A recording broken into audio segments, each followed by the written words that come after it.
The garage, my sanctuary of polished chrome and the comforting scent of old leather and motor oil, felt particularly quiet that Saturday. My prized possession, a 1995 Mercedes E-Class that I had meticulously maintained for 30 years, was gone for the weekend. My son, Mark, had borrowed it. He was a successful financial advisor now, with his own perfectly respectable but bland company sedan. He claimed he needed my classic for the weekend to impress a high-profile client he was taking on a tour of wine country. I was hesitant. I rarely let anyone else drive my car, but my pride in his ambition won out over my caution. I handed him the keys, a silent testament to my trust and support. The call came just after 3 o'clock. It was Mark, his voice a frantic, high-pitched mess of panic and adrenaline. "Dad, I'm okay," he started, a phrase that is never a prelude to good news. "But the car?" "Dad, it's bad. There was an accident." My first, overwhelming emotion was a wave of pure relief that he was unharmed. Cars, even beloved ones, are just metal and glass. They can be fixed or replaced. My son could not. I told him to stay put, that I would be there as soon as I could, my own voice a calm, reassuring counterpoint to his panicked state. I arrived at the scene, a winding, tree-lined road on the outskirts of the city, to a sight that made my heart sink. The entire front end of my beautiful, classic Mercedes was a mangled, unrecognizable wreck of crumpled steel, the iconic three-pointed star askew and broken. The car was embedded in the trunk of a massive oak tree. Mark was standing on the side of the road, talking to a police officer, looking shaken but miraculously unhurt. He rushed over to me, his story tumbling out in a torrent of defensive justification. "It wasn't my fault, Dad, I swear," he insisted. "This guy in a pickup truck came out of nowhere, cut me off, and I had to swerve to avoid him. I had no choice." As we stood there on the shoulder of the road, waiting for the tow truck to arrive and perform the final, sad rites on my wounded vehicle, I noticed a subtle shift in his narrative. His initial panic began to morph into something else, something colder and more calculating. He looked from the wrecked car to me, his eyes holding a new, strange, and analytical expression. "You know, Dad," he said, his voice taking on a tone of patronizing concern. "Maybe this is a sign. This car, it's a lot to handle. It's heavy, powerful." I waited for him to finish, a knot of unease tightening in my stomach.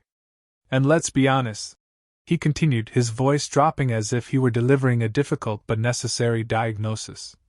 "Your reaction times aren't what they used to be. You're 72. Maybe you're getting too old to be driving a car like this." "Maybe," he said, his gaze unwavering. "You're getting too old to be driving at all." The words, so casually delivered, were a stunning act of cruelty, a masterclass in blame shifting.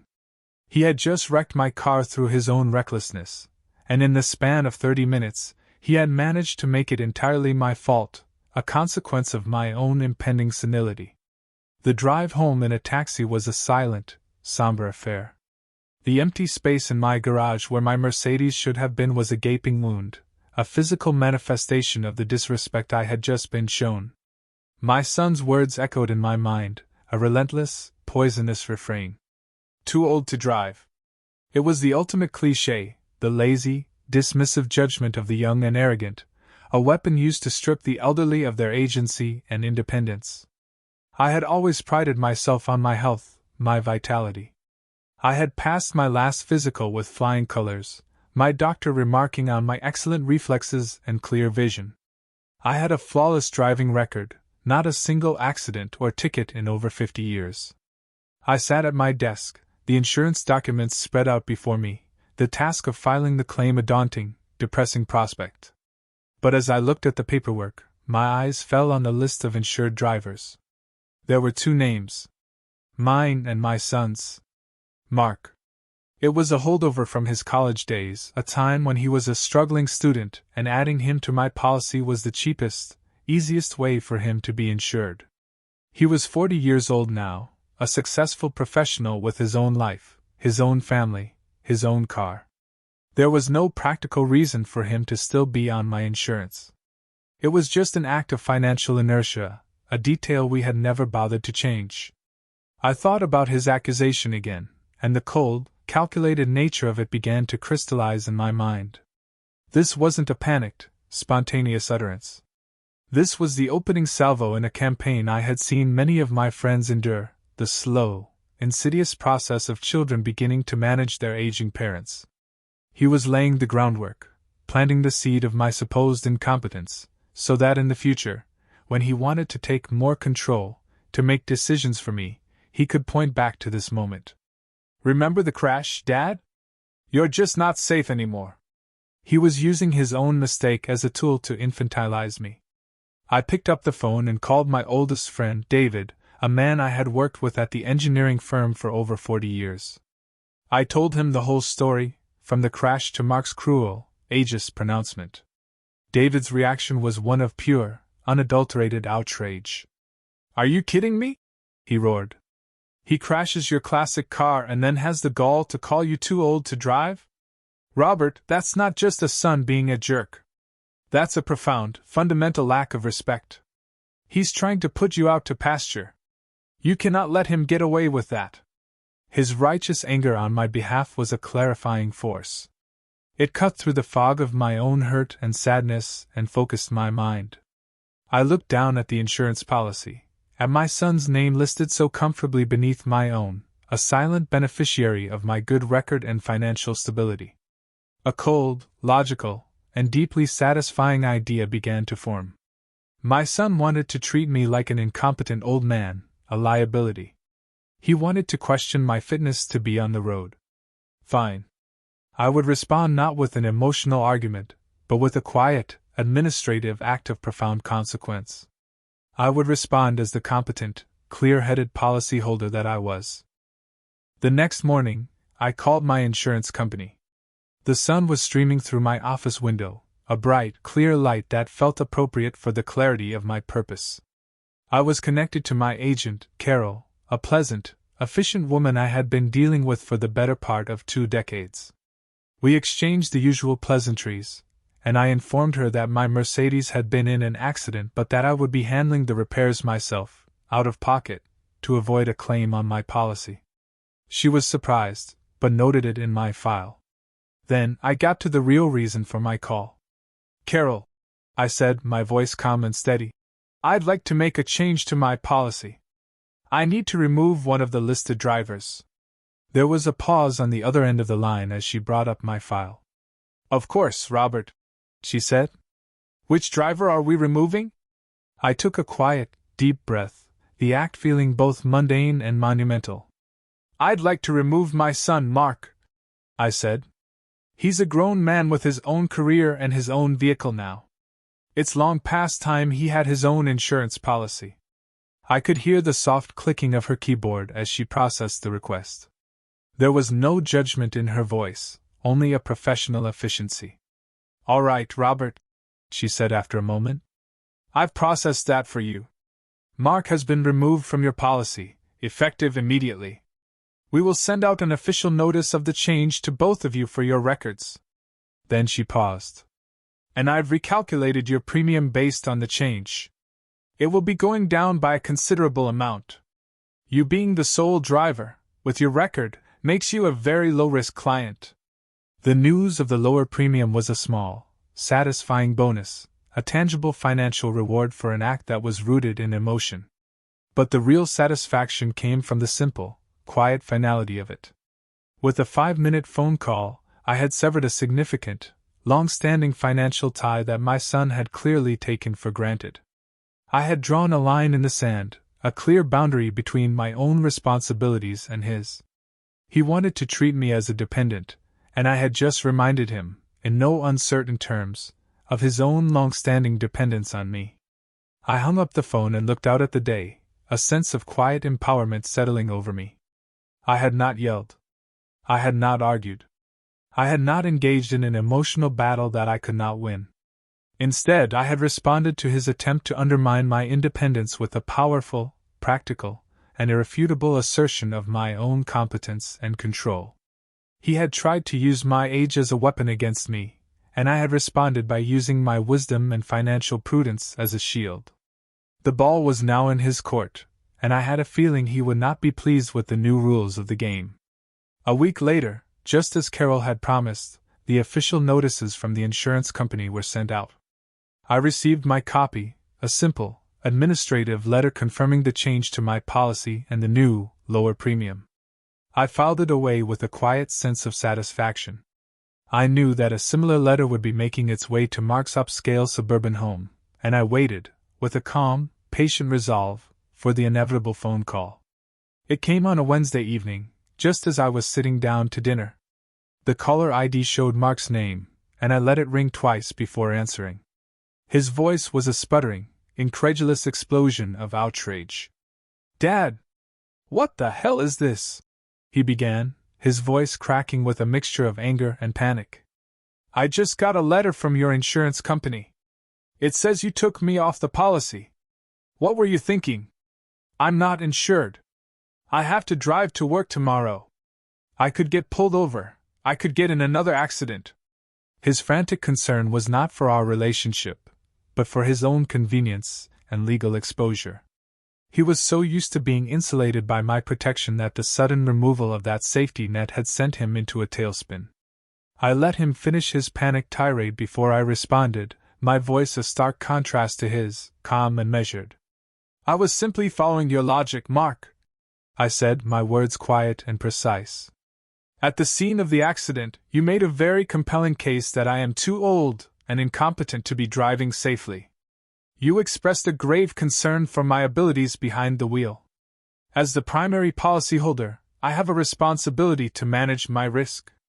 I simply cannot, in good conscience, continue to extend my coverage to another driver when the policy is held by such a dangerously senile old man.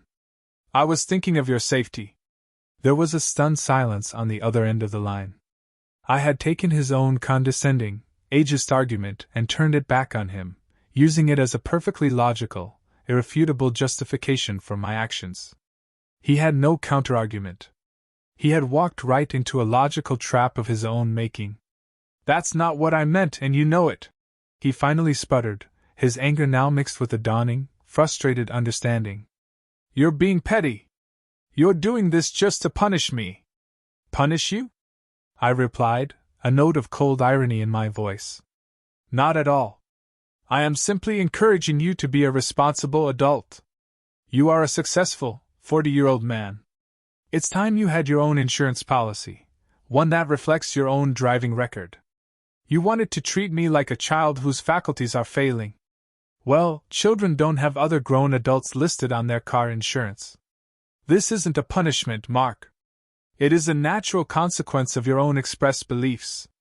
I had taken his attempt to put me in a box and, with a simple administrative act, had forced him to stand on his own 2 feet.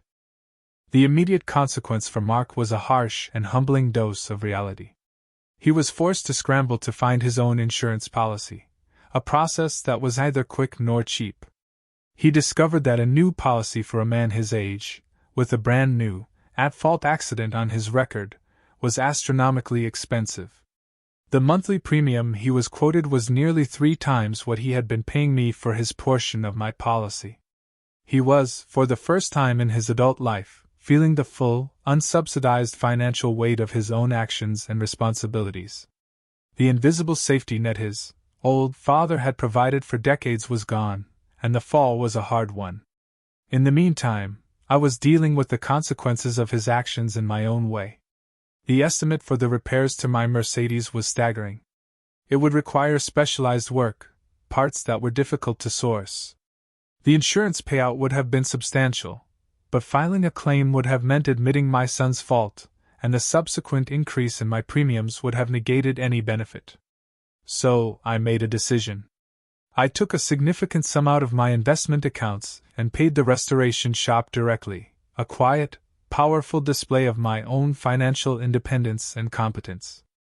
I would restore my car, my symbol of autonomy, with my own means. A few weeks later, a much more subdued Mark appeared on my doorstep. The arrogant bluster was gone, replaced by a weary, humbled demeanor.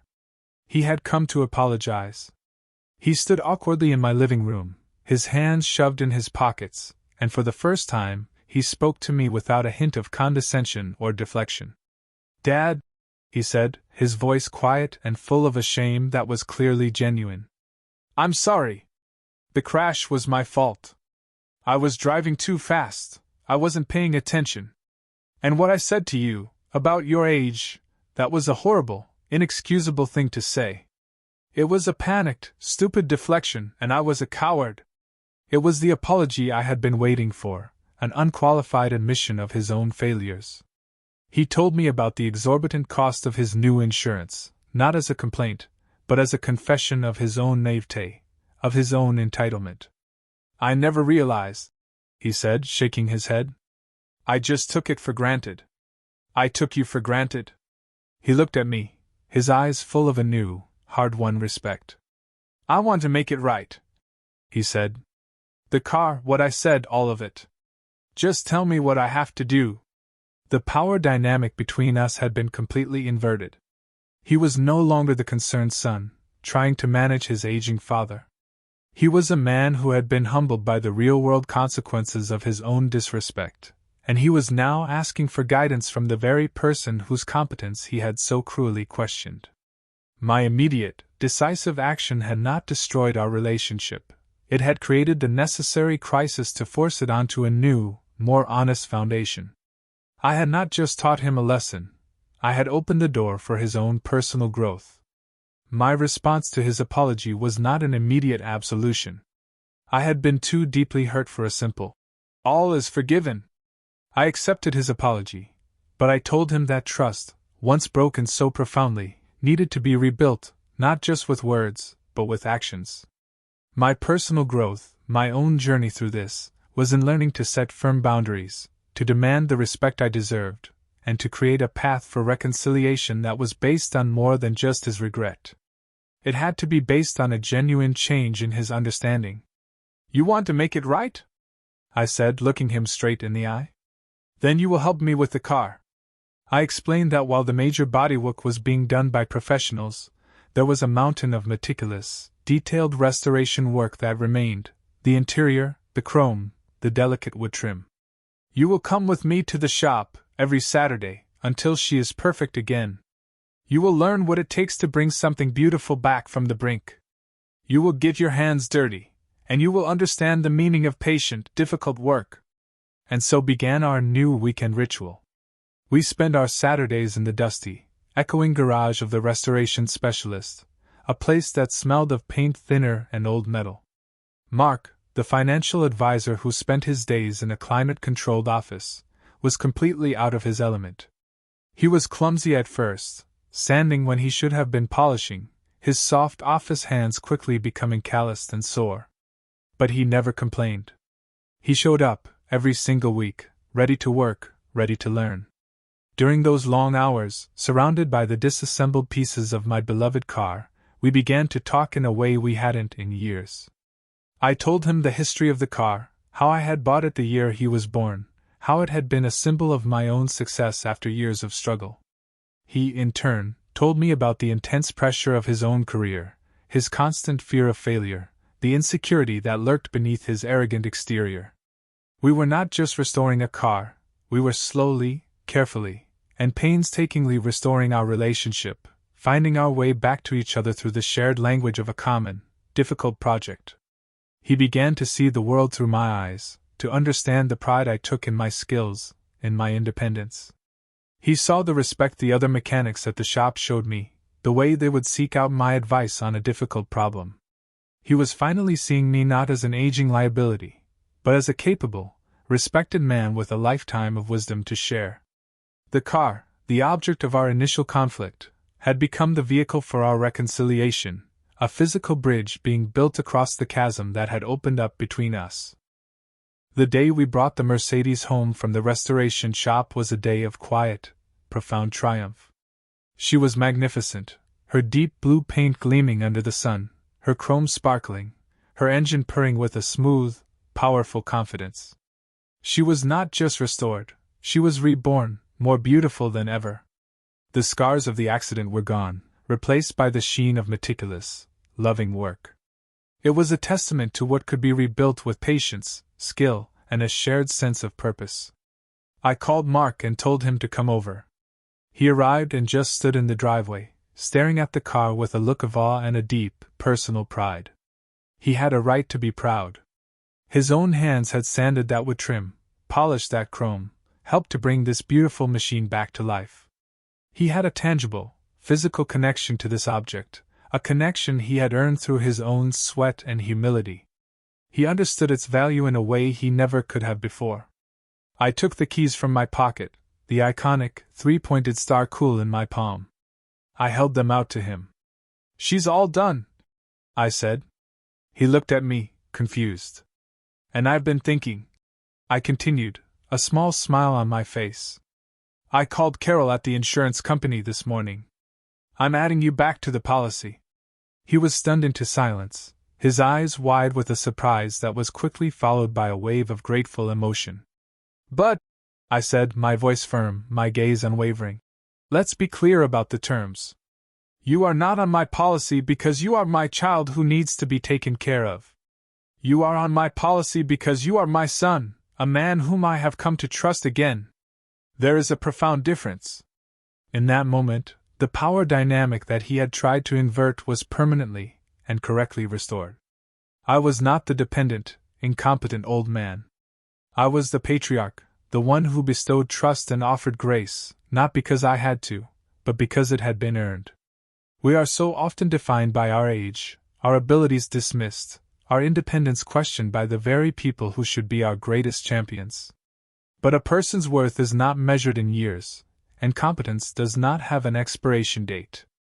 Have you ever been made to feel too old to have your experience devalued or your agency questioned by a loved one? What did you do to reclaim your own narrative, to prove that your chapter was far from over? Share your story in the comments below. Let's create a space that honors the strength and resilience that comes with a lifetime of experience. If this story resonated with you, subscribe, and share it with anyone who knows that true respect is a two-way street, no matter what the age difference.